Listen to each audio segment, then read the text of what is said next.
please welcome Zuriel Oduwole, filmmaker and girl education advocate.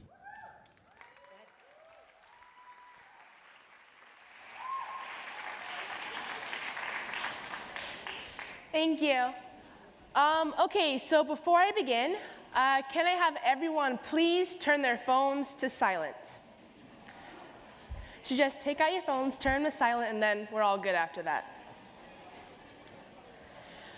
Okay, since we all have our phones out, can I please ask all of the women to hand your phone to the nearest man?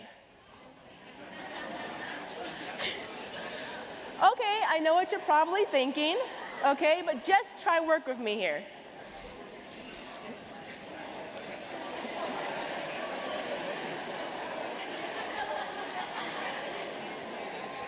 Okay, so for all of the men, okay, once you have those phones, please pay close attention to these instructions.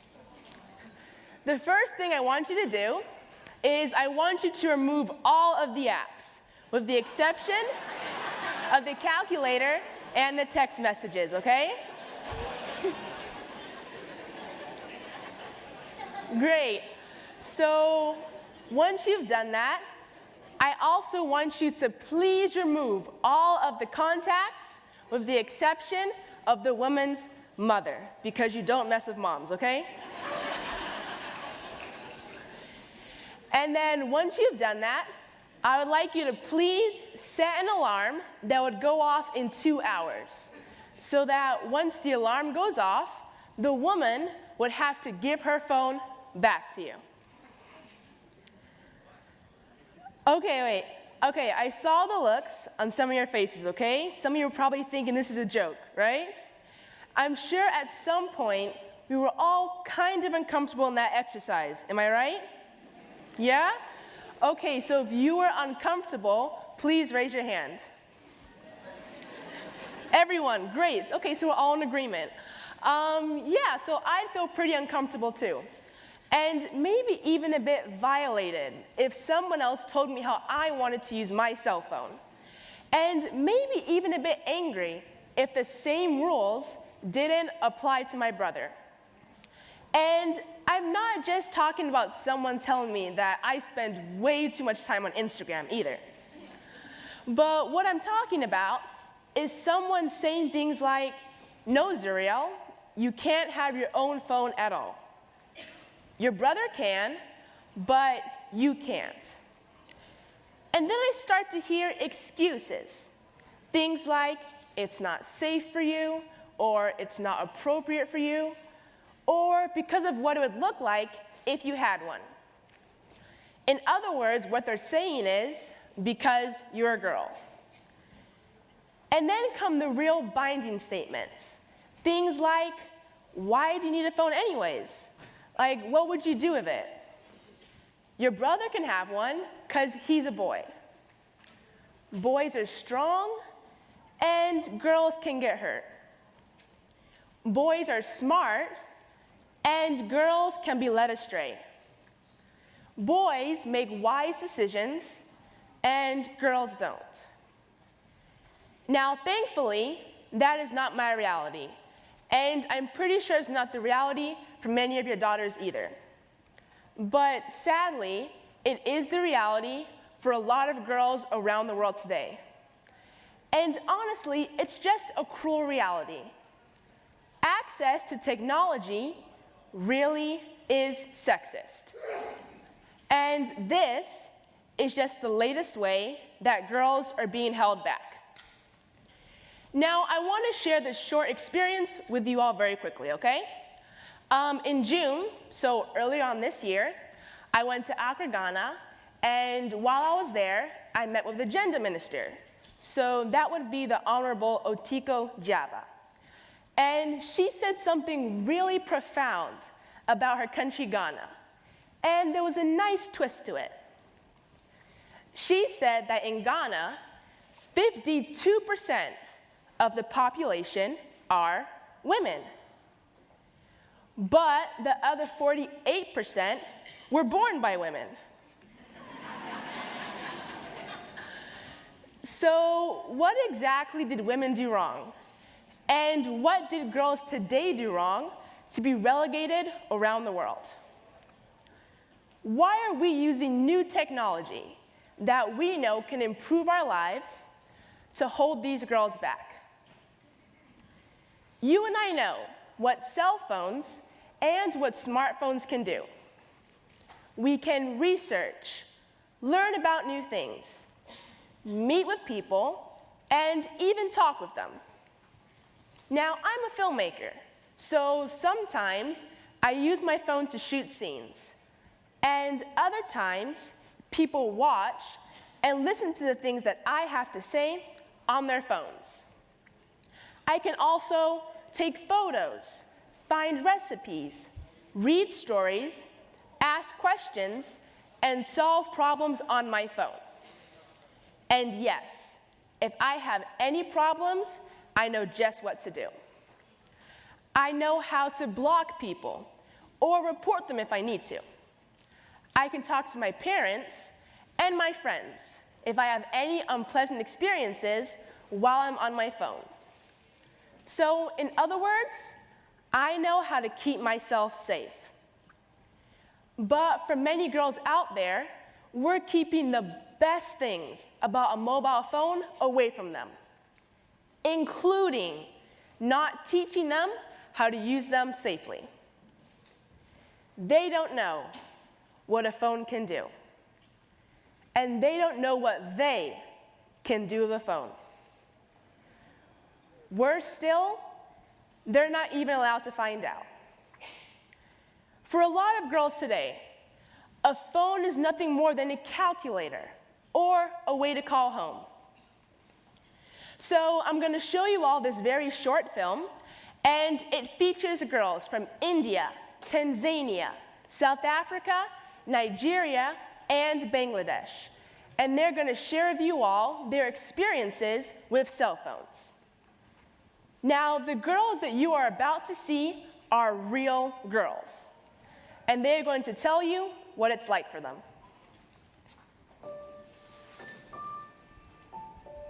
Mobile has incredible power to change the lives of millions around the world. But girls are being left behind.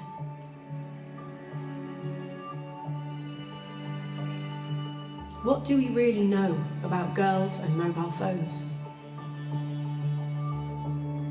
Girl Effect and Vodafone Foundation spoke to 3,000 girls and boys in 25 countries to find out. From Kano to Kigali, Lima to Lahore, girls are getting their hands on mobiles, even if more than half are borrowing them. But boys are still 1.5 times more likely to own a phone than girls. समाज के लोगों के बीच अगर कोई माता पिता अपने बेटे को मोबाइल दे देते हैं तो वही गांव वाले उसे कुछ नहीं बोलते। अगर लड़कियों को दे देते हैं तो वो उंगली उठाने लगते। She can't just reach into her pocket for her phone. She has to negotiate her access. मगर यदि वो अपने मोबाइल मांगती है तो वो माँ पापा नहीं देते हैं तो वो अपने फ्रेंड से मांगती है। यदि फ्रेंड से नहीं मिले तो वो अपने बॉयफ्रेंड से मांगती है। So she's not learning how best to use technology and what it can do for her. iya mbere rimwe na rimwe ntabwo bakunda ko babizi cyangwa bakabura ubibigisha kuyikoresha. Ultimately, a girl's access to mobile is a reflection of the challenges she faces in her wider world. Unlike her brothers, she can be shamed and stigmatized just for being seen with a phone. Sana uli abatsigana ukandifuna mara banga uhuli umanya mara ukandifuna mari awumiza arumza ndaza. Mobile has the power to create new connections that change lives. But when girls don't have access, they get left behind. Let's break the barriers and make mobile for everyone.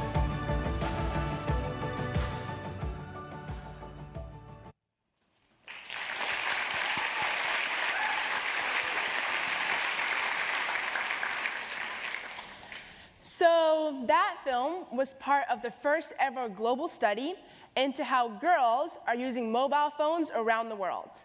And it was done by Girl Effect and the Vodafone Foundation. As you saw from that film, in a lot of countries around the world, boys are 1.5 times more likely to own a phone than girls. But it doesn't mean that girls aren't getting phones. Instead, they're having to borrow, or beg, or sneak to use them in secret. They're not getting the chance to learn how to safely use those phones. Now, some of you might be thinking, why should I care? What does all of this mean? Well, it means that we're not setting up half of the world's population with the opportunities that you and I know come with being connected. It also means that we're putting them even more at risk when they do get those phones. So I'm a girl. I'm only 16 years old, and I've pretty much grown up with technology. Because of technology and what I do, I've been able to meet with one-on-one and talk personally with 28 presidents and prime ministers from Europe, Africa, and the Americas about girls and education. And here's the best part. One of the presidents that I spoke to actually invited me back to his country to see the work that he had done to improve education. And that country was Tanzania. When I was 9 years old, I made my first documentary on the Ghana Revolution. And then shortly after that, when I was 12 years old, I made my first full-length feature film. And that film showed in Nigeria, South Africa, Ghana, Japan, and also the UK. My latest film came out last year. I shot it in 5 countries across 3 continents. And it's now been seen in countries like Rwanda, the US, Morocco, Mozambique, Kenya, and Nigeria.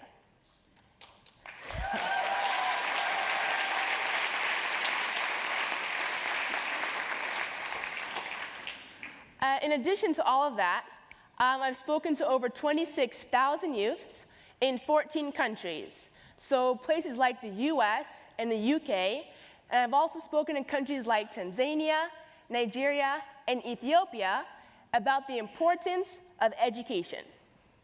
I've also been featured in Elle magazine, New York Times, Forbes, and appeared on news networks like CNN, BBC, CNBC, Bloomberg TV, and I've even spoken at TED.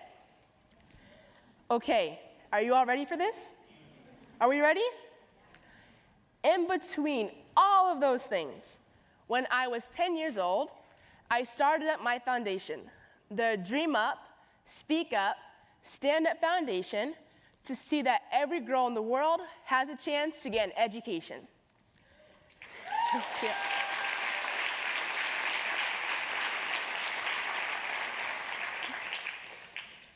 So I've been able to do all of those things because from early on, I learned how to use technology.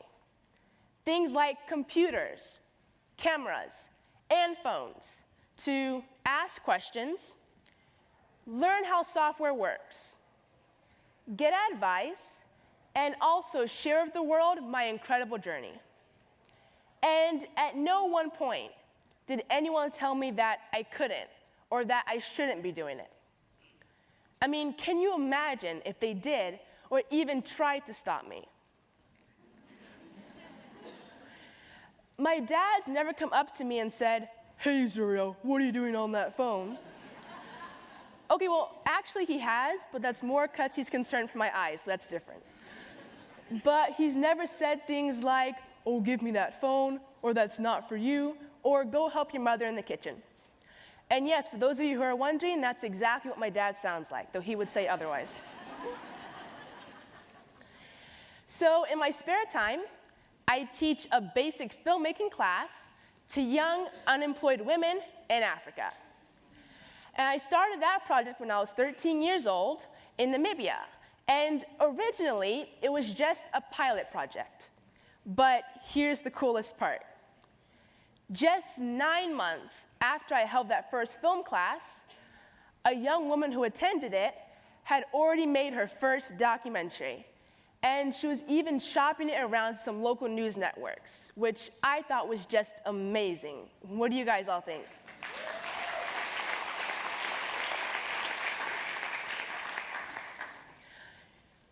whenever I travel to all these various countries and talk with girls about what I do, they can't believe it, because usually they've learned that technology is a tool for boys. So they ask me things like, didn't your parents tell you that you were too young to have a phone? Or that you're just a girl? Or girls have nothing important to say? No one has ever told them that girls can do just as much as boys, and even sometimes accomplish greater things. No one has ever told them that girls deserve the same support as boys. Do you know that when girls don't use phones regularly, they're not building up the skills and the knowledge that they need to get the most out of them? So they're falling even further behind. And they, along with everyone else around them, carries on thinking that phones and technology aren't for girls. We need to show girls around the world that technology is for them. We need to show them why technology is for them. I mean, look at what it's done for a girl like me. The only difference between the girls in that film and me is that I was never told what I couldn't do. I was only shown what I could do. And that's why it's an honor for me to stand here before you all today. And I want to end by asking you all this. We know what mobile technology can do. But what can you do to make sure that the girls that you saw in that video are benefiting as well? Girl Effect and Vodafone Foundation has tweeted this. We want to hear how you, within your own industries, can help right now. So it could be that you'll educate your teams, or develop products more mindfully, or stand for tech literacy and education in your products.